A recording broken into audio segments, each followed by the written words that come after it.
Assalamualaikum warahmatullahi wabarakatuh. Bismillahirrahmanirrahim. Alhamdulillahi rabbil alamin. Allahumma salli wa sallim ala Sayyidina Muhammadin wa ala ali Sayyidina Muhammad. Kali ini kita ke bab baru, yaitu Kitabus Sholati, menjelaskan tentang salat. Qala musannifur rahimahullahu taala wa nafa'na bihi wa bi ulumihi fid dharaini amin ya rabbal alamin. Kitabus Sholati, kitab menjelaskan tentang salat. Nah, orang itu baik buruknya tergantung salatnya. Tolak ukur agama seseorang tergantung pada sholatnya. Maka dari itu as-sholatu imaduddin, sholat adalah tiang agama. As-sholatu al-mafrudatu, adapun sholat yang diwajibkan, khamsun ada 5. Khamsun ada 5. Az-zuhru, yaitu sholat zuhur, yaitu sholat zuhur.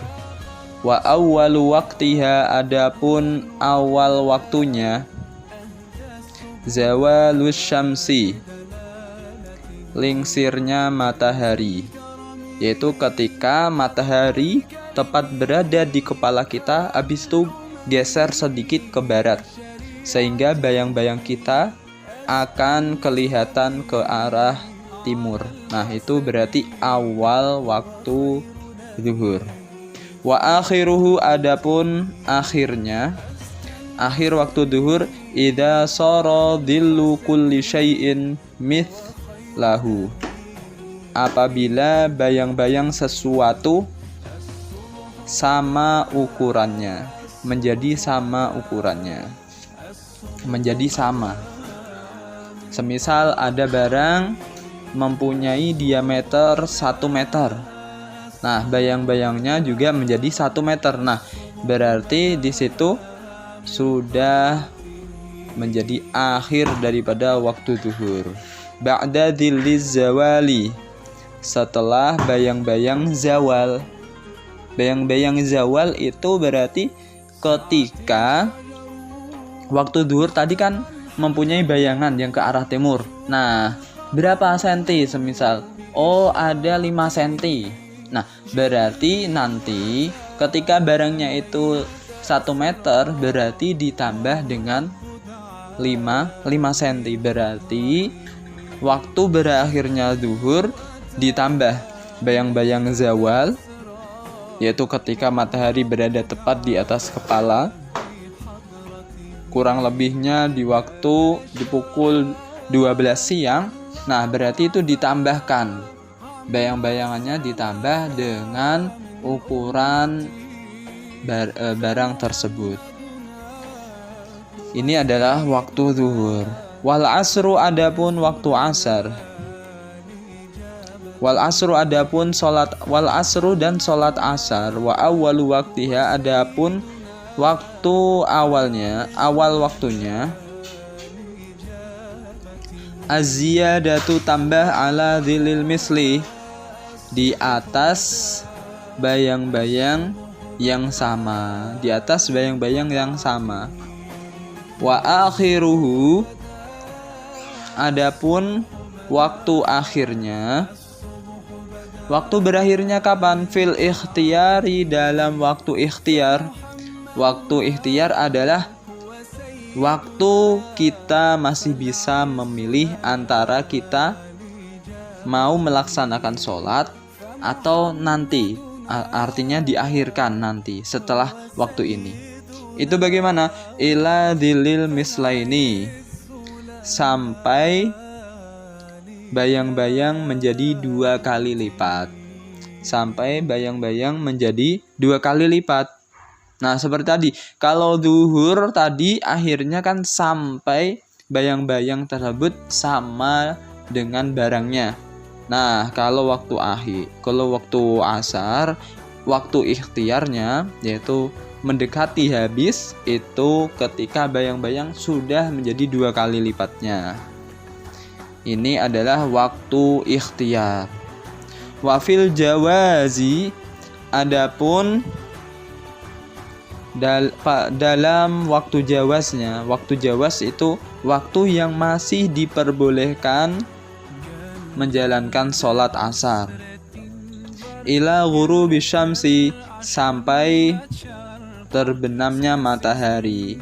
Semisal udah agak gelap Ustadz, tadi kan waktu ikhtiar kita masih boleh memilih antara menjalankan sholat atau nanti. Nah, berarti ketika setelah itu, berarti ini dinamakan waktu jawaz. Artinya jawaz itu kita masih diperbolehkan menjalankan sholat. Semisal mataharinya sudah mulai tenggelam, sudah mulai terbenam sedikit demi sedikit, itu masih waktu asar sampai terbenam dengan sempurna. Nah, ketika sudah terbenam dengan sempurna, kita sudah tidak berada di waktu asar lagi. Nah, ketika seperti itu, maka masuk waktu maghrib. Wal maghribu, dan sholat maghrib. Ini yang ketiga. Nah, sholat maghrib. Wa waktuha, adapun waktu maghrib, wahidun, satu. Wahidun, satu. Hanya satu aja. Wa huwa, yaitu ghurubus syamsi, terbenamnya matahari. Ghurubus syamsi, terbenamnya matahari. Wa bimiqdari ma yu'adzinu, dan dengan kadar waktu digunakan adzan.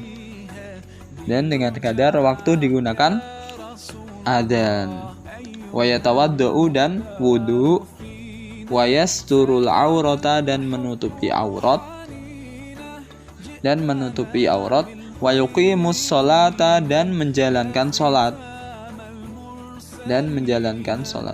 Wa yuqimus sholata, dan wa yuqimus sholata, dan iqamat untuk sholat. Qomat.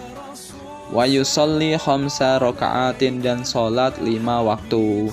Nah, jadi waktu maghrib kalau di dalam sini, penjelasan sini itu cuma sebentar aja, yaitu cuma sebatas satu waktu, yaitu ketika matahari terbenam, habis itu digunakan untuk adzan, wudu, menutup aurat, kemudian iqamat sholat, dan menjalankan sholat 5 rakaat. Artinya sholat 5 rakaat yaitu sholat maghrib 3 rakaat dan sholat ba'diyah 2 rakaat. Setelah itu habis. Nah, akan tetapi pendapat yang paling sahih itu mengatakan pokoknya terbenam matahari sampai mega merah itu terbenam semuanya, sampai tidak ada kemerahan, yaitu mega di langit yang berwarna merah itu apa? Hilang. Nah, ketika seperti itu barulah berakhir waktu maghrib. Maka dari itu kita saat sekarang menggunakan pendapat yang kedua yang saya sampaikan tadi. Makanya agak lumayan agak perpanjang sedikit. Wal isya'u, dan salat isya. Wal isya'u, dan salat isya. Wa awal waktiha, adapun awal waktunya. Kapan dimulai salat isya? Idza ghoba, apabila telah terbenam asyafaqul ahmaru, mega merah. Wa akhiruhu, adapun waktu akhirnya, waktu berakhirnya kapan? Fil ikhtiyari, dalam waktu ikhtiar. Ila thulutsil laili, sampai sepertiga malam.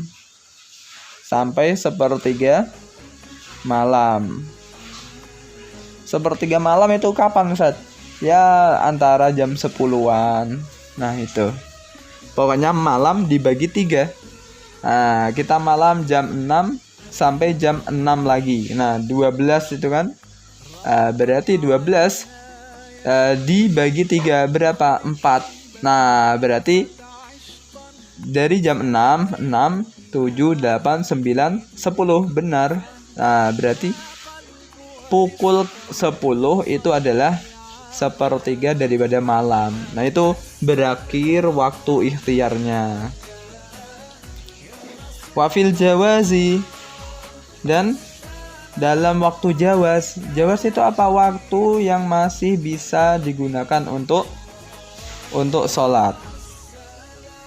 Ila tulu'il fajri asani, sampai terbitnya fajar yang kedua. Sampai terbitnya fajar yang kedua. Fajar yang kedua itu apa, Ustadz? Itu dinamakan fajar sodik.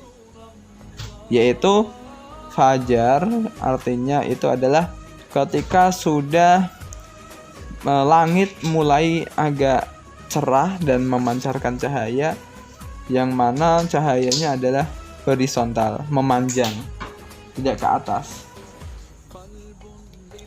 Kemudian was-subahu, dan sholat subuh. Ini yang terakhir, sholat subuh. Wa awwal waktiha, adapun awal waktunya. Awal waktu subuh itu dimulai dari kapan? Tulu'ul fajri asani, yaitu terbitnya fajar yang kedua, yaitu fajar sodik. Sebelumnya fajar itu ada dua, sodik dan kadib. Kalau kadib itu fajar yang menipu, yaitu ketika cahayanya menjulang ke atas, itu namanya fajar kadib. Nah, ketika cahaya itu menjulangnya itu memanjang, nah berarti itu namanya fajar sodik. Nah, ini bisa kita pastikan dan bisa kita lihat ketika kalian bangun malam sholat tahajud di antara jam 3 atau jam setengah 4. Nah, subuh itu, nah berarti kalau subuh itu cahayanya adalah memanjang. Wa akhiruhu, adapun akhir waktunya fil ikhtiyari, dalam waktu ikhtiar, waktu yang masih diperbolehkan kita memilih untuk sholat atau nanti sholatnya. Ilal isfari, sampai waktu remang-remang. Nah, sudah mulai agak terang kan, cuma masih remang-remang, ya sekitar setengah 6 atau sebelum setengah 6 itu kan sudah remang-remang, sudah mulai kelihatan orang ketika berjalan. Nah, itu namanya waktu isfar. Itu masih boleh untuk dilaksanakan sholat. Wafil jawazi, dan dalam waktu jawaz, waktu yang masih diperbolehkan sholat. Nah, kalau tadi kan remang-remang, habis itu masuk waktu jawaz ila tulu'i syamsi, sampai terbitnya matahari. Nah, ketika sudah remang-remang, habis itu baru matahari terbit. Nah, saat awal matahari terbit, dari garis lingkaran matahari kok muncul, berarti sudah habis waktu sholat subuh. Ketika orang kok masih melakukan sholat subuh, dinamakan qadha.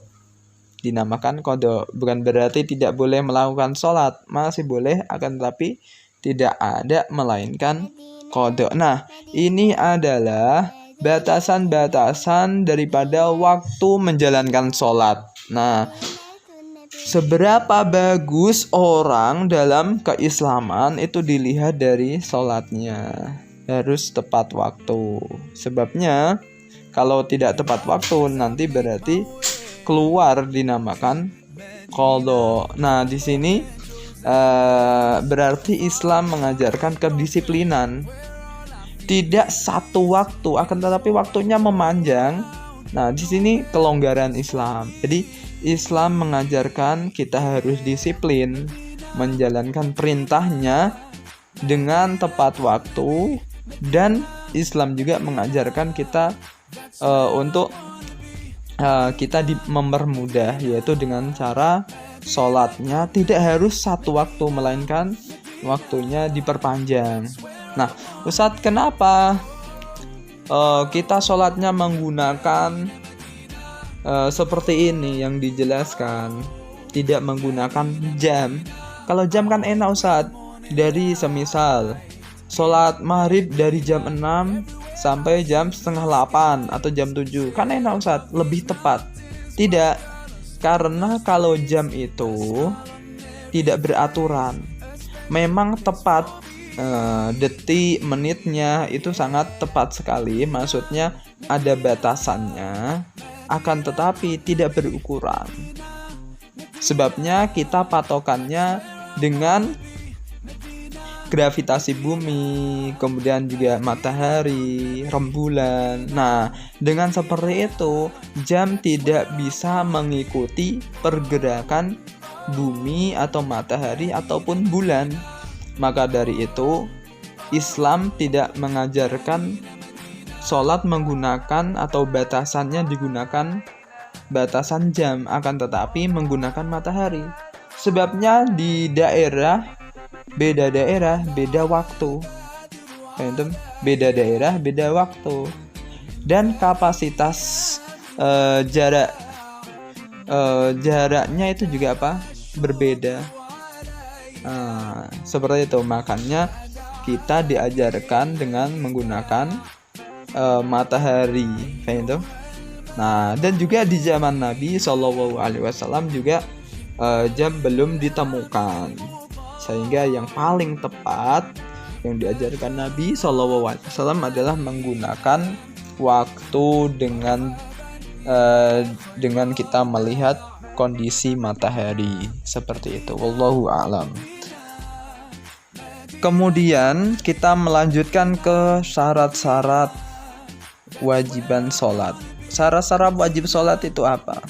Faslun, ai hadza fasal. Adapun ini itu fasal. Wasyara itu wujubi sholati. Adapun syarat-syarat wajib sholat salah satu asya, 3 perkara. Orang wajib menjalankan sholat harus memenuhi 3 perkara. Apa itu? Al-Islamu, Islam, harus beragama Islam. Non-Muslim, sholatnya bagaimana? Tidak sah, harus masuk Islam dulu. Wal buluhu, dan balik. Balik itu apa Ustaz? Balik itu orang yang sudah berusia 15 tahun. Itu sudah dikatakan balik. Atau usianya kurang dari 15 tahun, minimal usianya 9 tahun, akan tetapi dia sudah pernah haid atau mimpi basah. Nah, seperti itu. Nah, jadi kalian yang belum sampai usianya 15 tahun kok pernah haid atau pernah mimpi basah, mengeluarkan sperma, berarti sudah dikategorikan balik. Nah, ketika udah balik, berarti wajib menjalankan sholat. Wal aqlu, dan berakal. Dia normal, tidak gila. Wa huwa haddut taklif. Hal itu adalah batasan dari kewajiban. Itu adalah batasan kewajiban. Batas kewajiban berarti Islam balik akil. Nah, seperti itu. Wassalawatu almasnunatu, adapun sholat yang disunnahkan. Sholat yang disunahkan khamsun, ada 5. Khamsun, ada 5. Al-Idani, yaitu 2 hari raya. 2 hari raya, Idul Fitri dan Idul Adha. Wal kusufani, dan 2 sholat gerhana, yaitu gerhana rembulan dan gerhana matahari. Wal istisqa'u, dan sholat istisqa. Kemudian was sunanu at-tabi'atu, adapun sholat sunnah yang mengikuti lil faraidi, kepada sholat wajib, sholat fardu. Ini kita namakan sholat rawatib. Sholat rawatib, dalam kurung sholat rawatib. Sab'ata asyarata rakaatan, ada 17 rakaat. Nah, ini kita harus mengerti. Sholat rawatib itu juga ada 17 rakaat. Apa itu 17 rakaat? Nah, sholat rawatib tuh qobliyah dan ba'diyah, itu dinamakan sholat rawatib. Yang pertama rakaatal fajri, 2 rakaat qobliyah subuh. Rakaatal fajri, 2 rakaat qobliyah subuh. Jadi kalian sebelum sholat subuh itu menjalankan sholat qobliyah. Wa arba'un qobla duhri, dan 4 rakaat qobliyah duhur. 4 rakaat sebelum duhur, berarti sholat qobliyah. 4 rakaat, 2 rakaat salam, 2 rakaat salam. Kalau 2 rakaat aja gimana Ustaz? Gak apa-apa. Kalau pingin sempurna berarti 4 rakaat. Wa raka'atani ba'dahu, dan 2 rakaat setelahnya. Nah, berarti ba'diyah duhur. Wa arba'un qoblal asri, dan 4 rakaat sebelum asar, berarti qobliyah. Wa raka'atani ba'dal maghribi, dan 2 rakaat setelah maghrib. 2 rakaat setelah maghrib. Kalau qobliyah maghrib nggak ada. Di sana juga ada yang mengatakan sunnah juga untuk qobliyah maghrib. Maka dari itu kita masih melaksanakan qobliyah maghrib 2 rakaat. Wa salasun ba'dal isya'i, dan 3 rakaat setelah isya. 3 rakaat setelah isya. Yutiru, dia sholat witir, biwahidatin minhunna, dengan 1 rakaat darinya. Dengan 1 rakaat darinya. Maksudnya sholat setelah isya 3 rakaat, 2 sholat ba'diyah, yang 1 rakaat untuk sholat witir. Ini harus kalian laksanakan. Wassalasu nawafila mu'akkadatun. Adapun 3 rakaat sholat sunnah yang paling dianjurkan, muakkad, yang paling ditekankan, dianjurkan. 3 sholat sunnah yang dianjurkan, paling dianjurkan itu apa? Sholatul laili, yaitu sholat malam, entah itu tahajud atau qiyamul lail. Washolatu duha, dan sholat duha. Washolatu tarawih, dan sholat tarawih. Semoga kita bisa menjalankannya. Amin ya rabbal alamin. Wallahu alam bisawab. Assalamualaikum warahmatullahi wabarakatuh.